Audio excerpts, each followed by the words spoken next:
Lectura del Santo Evangelio de nuestro Señor Jesucristo, según San Lucas. Gloria a ti, Señor. En aquel tiempo, entre la admiración general por lo que hacía Jesús, dijo a sus discípulos: métanse bien esto en la cabeza, al Hijo del Hombre lo van a entregar en manos de los hombres. Pero ellos no entendían este lenguaje, les resultaba tan oscuro que no captaban el sentido, y les daba miedo preguntarle sobre el asunto. Palabra del Señor. Gloria a ti, Señor Jesús. Hermanos y hermanas, bendición especial en este día, sábado 26 de septiembre. Hoy consagramos al Señor Jesús y a la Santísima Virgen María este nuevo día de vida que Él nos regala, que Él nos permite vivir. El Evangelio de hoy continúa la presentación de Jesús como el Hijo de Dios, pero a la vez hace el segundo anuncio de la pasión que Él va a padecer en la cruz, pues los discípulos tienen miedo de hacerle preguntas. Recordemos bien que el día de ayer es la pregunta de Jesús: ¿quién dice la gente que soy yo? Luego es la pregunta a los discípulos: ¿quién dicen ustedes que soy yo? Y luego les anuncia por primera vez que Él tiene que padecer a mano de las autoridades, de los sumos sacerdotes, de los escribas, de los fariseos, que Él tiene que padecer mucho. Los discípulos no preguntan mucho. Pedro es el que en otra parte del Evangelio va a refutar a Jesús, lo llama aparte, a solas, y le dice que no lo permita a Dios. En fin, todo esto, pero hasta en este Evangelio de Lucas no se presentan estas escenas, sino solamente el discípulo se queda callado, se queda solamente escuchando. Y hoy el texto bíblico refiere que los discípulos tienen miedo de preguntarle al Señor el sentido claro de la parábola o del lenguaje que Él está utilizando para hablarles. El Hijo del Hombre nuevamente dice: métanse bien esto en la cabeza, al Hijo del Hombre lo van a entregar en manos de los hombres. Pero ellos no entendían todo esto que Jesús les decía. Precisamente no lo entendían porque para el judío, al recibir al Mesías, lo reciben como aquel Mesías glorioso, triunfante, como aquel que trae un ejército para defenderse y que no va a padecer, sino al contrario, que va a traer es victoria y que va a dar la lucha, la pelea constantemente para defender a su pueblo. Pero cuando el Señor les habla de padecer, del sufrimiento, a ellos no les gusta mucho y no les encaja muy bien ese lenguaje que el Señor utiliza. Habían visto las obras, los milagros y todo lo que el Señor hacía, pero les costaba mucho este lenguaje que Jesús utiliza para referirse a la manera en que iba a ser tratado, porque no todos lo aceptaban como los discípulos lo estaban aceptando. La gente, algunos lo recibían con alegría porque les daba de comer, porque hacía milagros, porque los curaba de las enfermedades, porque los liberaba de la posesión del maligno. En fin, porque Jesús hacía el bien, pero no porque tuvieran conversión en su corazón o porque hubieran tenido ese encuentro personal con el Señor. Solamente vivían de momentos la presencia de aquel Mesías, de aquel hombre que hacía cosas excepcionales, pero no trascendían de ahí, no daban el siguiente paso. Por eso también al discípulo le cuesta mucho entender y creer este lenguaje que está utilizando el Señor. Por eso ellos no se atreven a hacerle preguntas.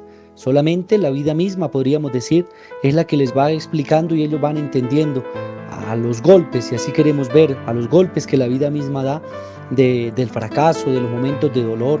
Y cuando el evangelista repite que los discípulos ahí sí iban comprendiendo todas las palabras que el Señor les decía, era porque ya estaban viviendo esa situación penosa o esa situación difícil, o estaban ya en el dolor, en la persecución.